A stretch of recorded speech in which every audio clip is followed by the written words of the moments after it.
Oh, today's training is called this will anyone who is money minded, this will freak you out straight away. Don't worry, you don't need to pay anything else. But the training is called Your Payment is Due Every Single Day.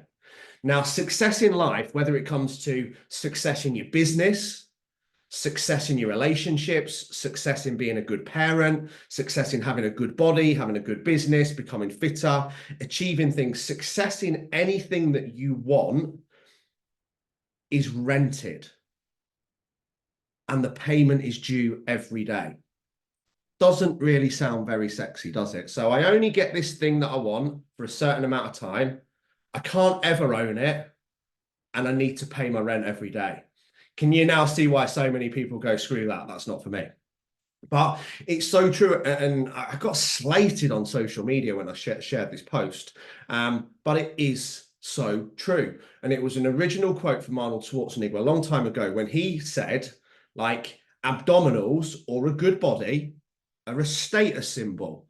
And straight away, building on from yesterday's training, every whiny little victim, every little bitch that doesn't do the work, every little whiner that goes to the pub every weekend and makes everything in life someone else's fault, jumps straight on attacking me. Oh, so you're saying you're high status just because you've got a good body? I'm like, no, that's not what I said. You didn't read the post whatsoever.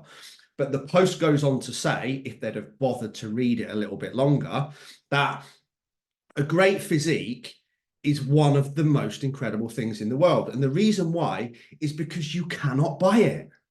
This is why it's rented. You can buy a house, you can buy a car, you can buy a husband or wife these days, can't you? You can buy pretty much anything that you want, but you can't buy a decent body. You can't buy fitness. You can't buy mental health. You have to pay the rent every single day. And this is what Arnie was saying. And the thing that he went on to say is not only can you not buy it because you have to do the work every day and you have to pay your rent every day and no one else can do it for you. You can't even really get anyone. You can get a little bit of help and support like this, but no one can do the gym sessions for you. No one can control what you eat. But the point that he's then making is even when you get that body, you get the success, you get the business, you get the relationship, you get whatever it is that you had to pay your rent every day to earn.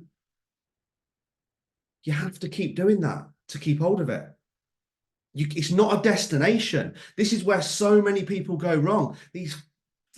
Some of these online coaches are trying not to be too anti-competitor at some point, but they prey on people. And like so many marketing companies that I've worked with have tried to get me to do this. And I'm like, no, fuck off. I'm not saying it. End of. Sorry, language. But I help guys lose 90 pounds of fat in less than this time by doing X, Y, and Z. Some of them are literally so ridiculous. I help women lose 30 pounds or more of fat in 90 days while still living on cheese, wine, and crackers. Really? Does anyone really believe that that's realistic? Or are they thinking, do you know what? This is marketing. Let's tell Fat Sharon that she can get what she wants in 90 days or less if she pays us without going to the gym, still drinking wine every day and eating cheese afterwards. Sharon's like, where do I pay? This is like the best coaching plan in the world. I can get pissed every night. I can live on cheddar and I don't even have to go to the gym and I only have to train for like 20 minutes 3 times a week. Get me online with this coach. And thus she doesn't get results, but she's looped in. Okay. And again, but the point why I'm getting at is why I won't. It's like if you look at everything that I talk about, even in my marketing now, it's sustainability. Okay. It's results that you can maintain. It's yes, I want you all to achieve amazing results in 90 days, and someone is going to net that £1,000 prize. That's a reality. But I'm not going to do anything with any human that they can't continue after the plan. Because otherwise, what's the point? It's like saving up for 90 days to buy a car. And then once you've finally got the car, you can't drive the car anymore because you can't carry on doing the thing that you did to get the car because it was too restrictive. It was too disruptive. It's not maintainable. You can't sustain it. You see how crackers it is when you think about it. But this is the reality of where people go. So we have to think Yeah, Sharon Wilkinson. I am sorry. I either say Sharon or Karen, and I get blasted for whichever one I said. You'd hate in this world. I think I meant to say Karen, but hey, you'd hate to be, I'd hate to be a Sharon or a Karen. Sorry, Sharon or Karen. But the reality is we need to do something that can become a lifestyle. So this means being able to eat cake on your kid's birthday, but understanding you need to pay your rent back. If you take 4,000 calories out of the bank account, you need to pay 4,000 back. So get on the treadmill and do an extra 10 cardio sessions. 4,000 calories, probably a bad example. But does that make sense? We don't have to not do the things, but if we, if we take extra rent out, then we have to pay it back. But again, it's about moderation. You can't go and eat cake every week, but once every month on your kid's birthday, of course you should do that, because life's for living, life's enjoying. I encourage every single relationship, you should be dating your partner at least once every 2 weeks. This means going out for a meal. This means enjoying some food guilt-free. It doesn't mean drinking wine and eating cheese every single day. So we have to get the balance right in the fact that I want you to come out of 90 days and be like, do you know what? I've lost a decent amount of weight. I feel good. My mental health's improved. My energy's gone up. My fitness is in point. And I don't feel like I'm doing anything that I can't continue forever, because otherwise there's no point. And that's the whole point of that post that I got battered for, as per usual, is just saying, no matter what we do to get what it is we want, we have to be able to carry on doing it, to keep it, to maintain it, to sustain it. And if we don't, what's the point? And this is my other massive bugbear with this industry. There's numerous coaches, many of them in this region. They shouldn't even be called coaches, because it's ridiculous what they do. Said male or female joins plan. Every said male or female gets the same 1,500 calorie, zero carbohydrate, Greek yogurt and berries for breakfast, avocado and smoked salmon, 3 plates of chicken and broccoli, a line of fresh air, and a glass of water for tea. Yes, of course you're going to lose a phenomenal amount of weight quickly. You basically emptied the cupboard. There's no carbohydrate in your diet. You've just gone into a deficit of 800 calories per day without even exercising. Of course it's going to drop off you. And these are the transformations that you see on the internet when the guys finish, they're like, and their faces are sucked in and they look miserable and their nipples are hanging down and they're all saggy skin hanging over their belt, even though they're lean, because all they've done is literally empty their body. They look like you will have seen these transformations on Facebook. The end product looks like a miserable drained sack of potatoes. And then you never hear anything from them again, because all they basically did was starve themselves for 6, 8, 12 weeks. It's not sustainable. And then the said coaches throw them back on the scrap heap, cover your kids' ears, but the person gets to the end of the 8, 6, 12 weeks and goes, oh, fuck, that's finished. Right, let's go to the pub. And then because they've become mentally low in regards to food and everything else. So the second they finish, they go absolutely crazy, go back to normal living. They've battered their metabolism. It's rebounded. You've lowered your metabolic rates, probably 800 calories less than it needed to be, until you get overweight, in pain again, and then start the cycle. So we need to make sure we don't do that. And this means developing a plan where not only we understand that the rent is for you every day, but we need to be doing something that we can continue. So this is why, we chose 31 minutes of cardio every day, not 61, because 61 wouldn't be maintainable. But if you want to achieve anything in any area of your life, you guys who've got your own businesses know this, you guys who have worked hard on your careers, you can't just do it on some days. You have to pay the rent every day. The payment is every day. And it's even more important on the days when you don't feel like it. The days when it's raining, which is currently 364 out of 365 in England, I think. But, we can't, this is what I said yesterday, people say, oh, I've lost motivation. You didn't lose motivation, you got distracted. Like, motivation isn't a thing. Like, motivation comes after seeing results, right? I've been to the gym every day for 21 days. I've eaten healthily. I'm starting to drop some body fat and feeling good. I feel motivated. People don't feel motivated to get started. They normally start because they're in a position of pain, position of discomfort. So if we're looking for motivation to get started, it's not difficult to see why so many people never get started. And if we're only going to do the work when we're motivated, well, that's like we're only going to do the work when the sun's out. we're screwed from day one because the sun's not going to be out half the time. So the work, the effort, the rent, the due, and everything else is due more than anything on the days that we don't feel like it. And we have to continually keep moving forwards and adapting to keep what we've got, even if we've moved that far ahead and achieved it. So if we want what we've never had, we have to do what we've never done. But we have to do it with sustainability and balance. But there is no substitute for hard work. And this is why people keep looking at keto and intermittent fasting and herbal twat and juice twit and whatever else, cleanse 9, cloud 9, aloe this, fat dissolving injections, all these other things that people are like, oh, this person's cool. They're showing me this cheeky little thing that I can chuck them a 1 or 2, and I don't have to go to the gym, much like the coaches with the cheese and wine plan, and I don't have to do the work. I can just pay money. Doesn't exist, guys. There is no substitute from hard work, and great results will never come from easy work. They'll never come from going through the motions. This is why I do some of the things that I do in terms of the training. Like what I discussed this on a podcast about the 103-mile run. People are like, why did you do it? Why did you put yourself through so much pain? I'm like, because now everything seems easy. Everything seems easy after that. So if we're willing to push through these difficult situations, we're willing to make ourselves uncomfortable, we're willing to do difficult things, we're willing to train harder, we're willing to get up. What am I asking really? 31 minutes a day earlier every day to go for a walk or run. It's not a lot. I'm not asking you to run an ultra marathon, just give up booze for the first 31 days. It's 1 month out of your life, and taking away people that might have really special occasions that they want to drink on, which I understand.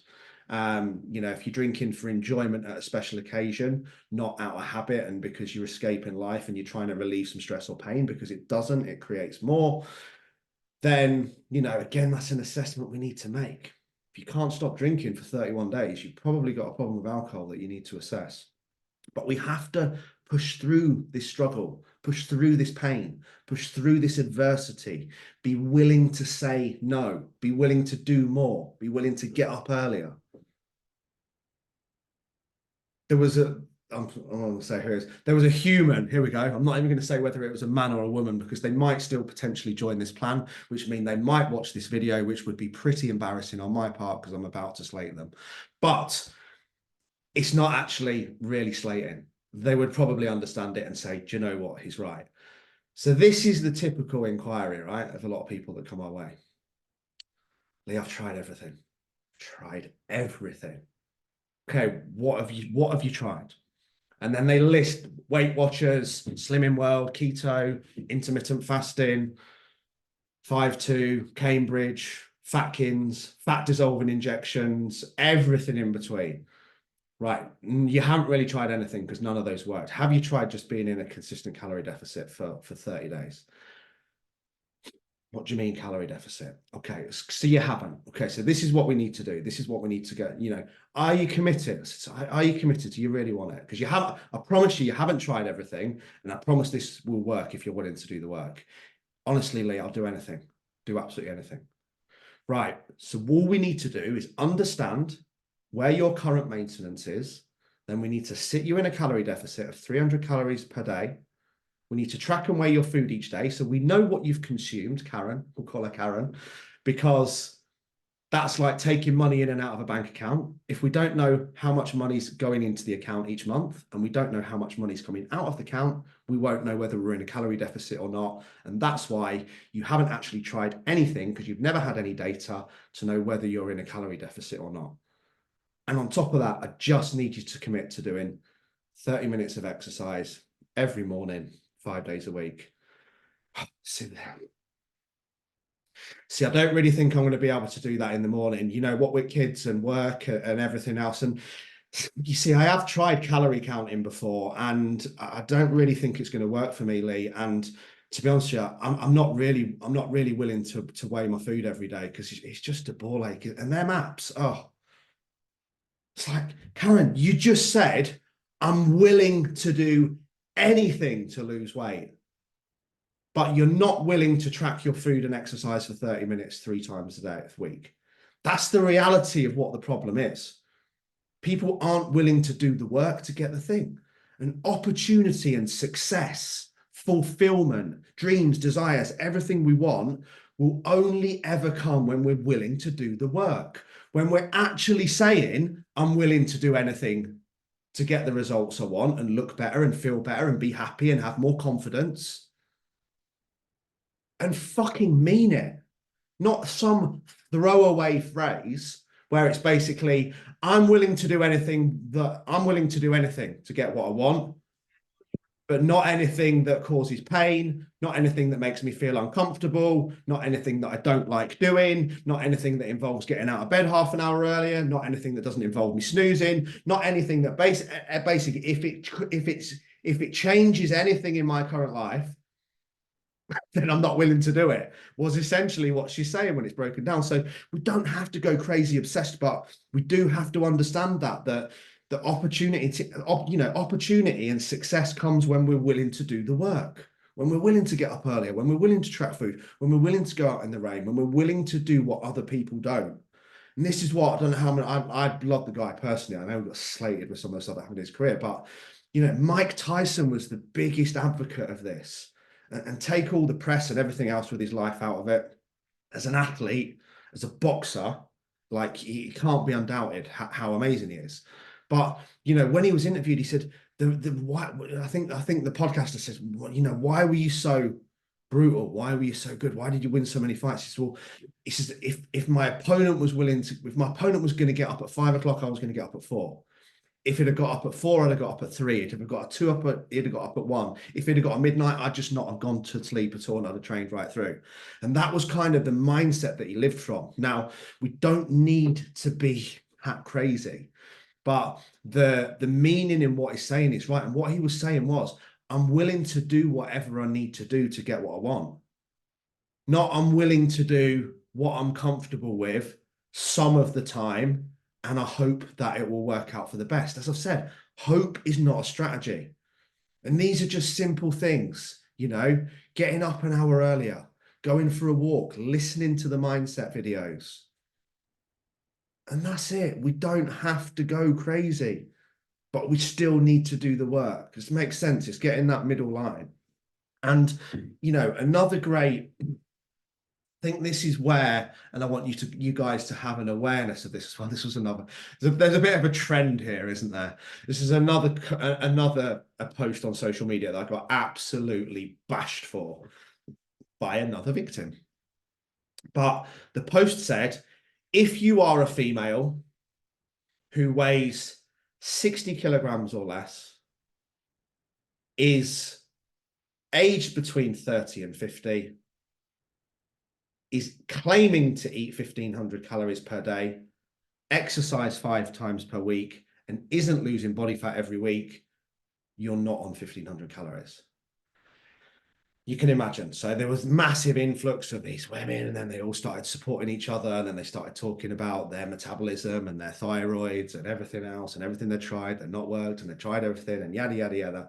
And, I'm putting a bit of a comical spin on this, but what happens is, and this is the phrase that I wrote down here, it's not what you do some of the time, it's what you do all of the time. And when we're in a small deficit all of the time, we don't have to be in a crazy deficit some of the time. Does that make sense?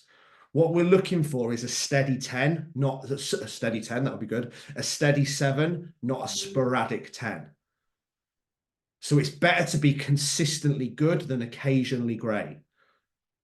But what happens is, and this especially with the people on that plan that were obviously arguing the case, obviously they know more than a nutritionist, their body defies science. What happens is people will have 3 to 4 good days, right? Really, really good days. And they probably will, within reason, accurately weigh and track their food and hit 1,500 calories and train on these 3 days. And this was proven by the said woman's, because I actually went back into her Facebook and I scrolled down her history. I didn't decide to challenge anything, but I could have done and gone to town. So every weekend she was at a gig. several of them with pints of Guinness in her hand. And I don't know what you guys are like, but if I've been to a gig and drunk pints of Guinness, I'm probably going to get some junk food on the way home. I'm probably going to smash breakfast back doors in, and I'll probably eat quite a lot of crap on Sunday trying to make myself feel better. But the reality is, she actually believed that she was on 1,500 calories and that she was exercising 4 times a week and that she couldn't believe that she wasn't losing weight and it didn't seem fair. But the reality was she was actually really only doing that for 3 to 4 days. And this is what happens. There's one of the trainings in the mindset group called, what did I call it? I think I called it something like the crystal ball of delusion, or giving your future self too much credit. And what happens is I've used the phrase before as well, don't reward yourself with food, you're not a dog. And this is often what people do. They will hammer it Monday to Friday, and then they will be over restrictive and they will train really hard. But then come like 3-4 o'clock on a Friday, it's like, oh, knackered, I'm sick of the gym, I'm sick of weighing, I'm sick of everything. I'm going to reward myself and have a pizza or have a takeaway or have whatever. And we have to think, right? Like all you guys have got the eating out guides in the Facebook group, by the way. I've got done them for Nando's, Domino's, Five Guys, Greg's, Jamie's Italian, Yo Sushi, Harvester, every restaurant. I think it's guide 6 in the private Facebook group. You can download all the guides, and they've got the calories and the macros for every single meal in all of those restaurants. So if you go on to like the super cheesy stuffed crust meat feast special Domino's, whatever, it's like 2,700 calories. So you have to imagine you're said person, right? And you've trained all week and you've tracked your food all week. And because we're working on sustainability, we're not in a huge calorie deficit. We're accumulating, let's say, a deficit of 300 calories per day towards fat loss. Well, come Friday, that's 1,500 calories. Then that one, do you know what? I've earned this. I'm going to have that pizza. And then the pizza gets forgotten about. And then we're a little bit sporadic on Saturday and Sunday, but we're not too bad. And then whatever happens, what sometimes happens is worse, is imagine your body stores glycogen. Yeah, glycogen is the only, or carbohydrate, sorry, is the only macronutrient that the body really stores.